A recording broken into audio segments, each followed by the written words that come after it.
Hi friends, welcome to Nischala's kitchen. ఈ రోజు నుంచి మన ఛానల్లో సమ్మర్ స్పెషల్స్. అందులో భాగంగా ఫస్ట్ డిష్ స్పెషల్ బాదాం మిల్క్. సమ్మర్లో ఇంట్లోనే ఈజీగా బాదాం మిల్క్ ఎలా తయారు చేసుకోవాలో చూద్దామా? ఫస్ట్ ఒక కప్పు బాదం పప్పుల్ని నైట్ అంతా నానబెట్టుకుని ఎర్లీ మార్నింగ్ ఆ బాదం పప్పుల్ని ఒక గిన్నెలో పోసుకొని అందులో వేడి వేడి నీళ్లు పోయాలి. వేడి వేడి నీళ్లు పోసిన తర్వాత ఒక 5 మినిట్స్ ఆ హాట్ వాటర్‌లో బాదం పప్పులను అలాగే వదిలేసి ఆ తర్వాత వాటిల్ని పీల్ చేసుకోవాలి. చూడండి, 5 నిమిషాలు ఇలా వదిలేసిన తర్వాత ఈజీగా తొక్కలొచ్చేస్తాయి. నేను వీటిలన్నిటిని పీల్ చేసుకొని పక్కనుంచుకుంటున్నాను. ఇవన్నీ ఇలా పీల్ చేసుకొని రెడీగా ఉంచుకున్న తర్వాత, అర లీటర్ బాయిల్ చేసి చల్లార్చుకున్న పాలల్లో కస్టర్డ్ పౌడర్ వేసి కలుపుకోవాలి. ఇక్కడ నేను వెనిలా ఫ్లేవర్డ్ కస్టర్డ్ వాడుతున్నాను. కస్టర్డ్ పౌడర్ కన్నా ముందు ఒక 4 స్పూన్లు షుగర్ వేసుకోండి. మీరు బ్రౌన్ షుగర్ అయినా వేసుకోవచ్చు. తర్వాత ఇందులో ఒక టేబుల్ స్పూన్ కస్టర్డ్ పౌడర్‌ని వేసుకొని ఎక్కడ ఉండలు లేకుండా బాగా కలుపుకోవాలి. ఈ షుగరు, ఈ కస్టర్డ్ పౌడర్ అంతా బాగా కరిగిపోయే వరకు బాగా కలుపుకోవాలి. ఇప్పుడు కస్టర్డ్ పౌడర్, షుగర్ వేసిన పాలల్ని స్టవ్ మీద పెట్టుకొని బాయిల్ చేసుకోవాలి. స్టవ్ మీద పెట్టినప్పటి నుంచి కూడా కలుపుతూనే ఉండాలి.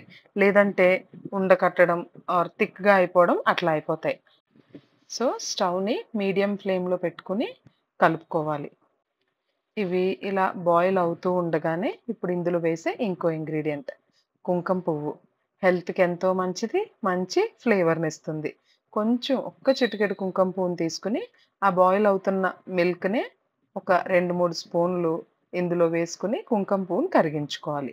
కుంకుమ పువ్వుని చల్లగా ఉండే మిల్క్‌లోనో లేదంటే చల్లగా ఉండే వాటర్‌లోనో వేస్తే బాగా కరగదు.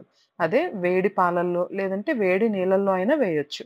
ఇప్పుడిక్కడ మనకి ఆల్రెడీ వేడిగా మరుగుతున్నాయి కాబట్టి పాలు, అవే పాలల్లో కొంచెం కుంకుమ పువ్వునేసుకొని, కరిగించుకొని, వాటిలిని కూడా బాయిల్ అయ్యే మిల్క్‌లోకి ట్రాన్స్‌ఫర్ చేసుకోవాలి. చూడండి, ఈ కుంకుమ పువ్వు నేను కాశ్మీర్ నుంచి తెప్పిచ్చాను. దీని వీడియో కూడా మన ఛానల్‌లో ఉంది. కలర్ డిఫరెన్స్ చూసారా? కుంకుమ పువ్వు ఇలా వెయ్యగానే మంచి కలర్‌తో పాటు ఇల్లంతా కూడా ఒక నైస్ అరోమాతో నిండిపోతుంది. చూడండి. ఇప్పుడు కుంకుమ పువ్వు వేసిన తర్వాత ఒక టీ స్పూన్ ఇలాచీ పౌడర్. ఇలాచీ పౌడర్‌ని కూడా వేసుకొని బాగా కలుపుకోవాలి. మనం ఈ మిల్క్‌లో వేసిన ఐటెమ్స్ అన్నీ పాలల్లో బాగా కలవాలి అంటే 5-6 పొంగులు వచ్చే వరకు ఇలా కలుపుకుంటూ పాలని బాయిల్ చేసుకోవాలి. చూడండి, ఆల్మోస్ట్ నాకు ఈ ప్రాసెస్ అయితే ఒక 6-7 మినిట్స్ పట్టింది. తర్వాత స్టవ్ ఆఫ్ చేసుకొని ఈ పాలు బాగా చల్లగా అయిన తర్వాత ఒక 2 అవర్స్ పాటు ఫ్రిడ్జ్‌లో పెట్టుకోవాలి. ఇప్పుడు అయి ఫ్రిడ్జ్‌లో ఉండగా మనం తొక్క తీసి ఉంచుకున్న బాదం పప్పులన్నిటిని కూడా ఇలా చిన్న చిన్న పీసెస్‌గా చాప్ చేసుకోవాలి. చూడండి, పొడుగు పొడుగు ముక్కలుగా ఇలా సన్నగా చాప్ చేసుకొని రెడీగా ఉంచుకోవాలి. చూడండి, అన్ని ముక్కలు కూడా నేనిట్లా చాప్ చేసి ఉంచుకున్నాను. 2 అవర్స్ తర్వాత ఫ్రిడ్జ్‌లో నుంచి ఆ పాలను తీసి ఈ చాప్ చేసి ఉంచుకున్న బాదం ముక్కలన్నిటిని వేసి బాగా కలుపుకొని సర్వ్ చేయడమే. అంతే. ఈజీ కదూ! ఈజీ అండ్ చానా టేస్టీగా కూడా ఉంటుంది. బయట ఎంతో ఖరీదైన ఈ బాదం పాలని ఇంట్లోనే సేమ్ టేస్ట్‌తో హెల్తీగా చేసుకోవచ్చు. మీరు కూడా ట్రై చేస్తారు కదూ! ట్రై చేసి మీకెలా కుదిరిందో కామెంట్ సెక్షన్‌లో తప్పకుండా తెలియజేయండి. ఆగండి, ఆగండి, అప్పుడే అయిపోలేదు. బాదం పాలకి ఫైనల్ టచ్ అనేది జీడిపప్పుతో గార్నిష్ చేసుకోవడమే.